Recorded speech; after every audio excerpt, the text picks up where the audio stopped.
Protesters have clashed with police in Israel over judicial changes passed by the government. The reforms have the potential to affect all aspects of civilian life, and many people are now concerned for their future. Israelis today waking up to a deeply divided nation, a country more divided potentially than at any other point in its 75-year history. This is what the front page of all of Israel's major Hebrew newspapers look like. It's all black, and at the very bottom it says a dark day for Israeli democracy.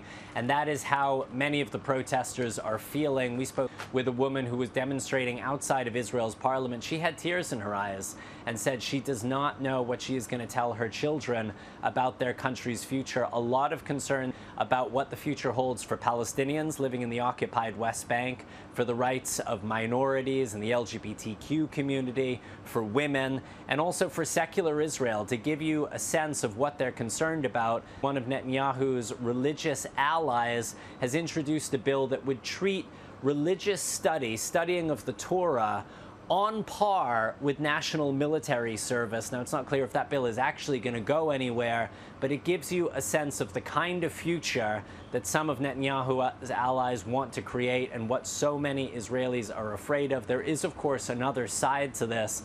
Netanyahu would tell you that these reforms were necessary to curb the power of unelected judges who for too long had been blocking the will of Israel's more conservative, more religious majority. Netanyahu speaking to the nation last night, appealing for unity.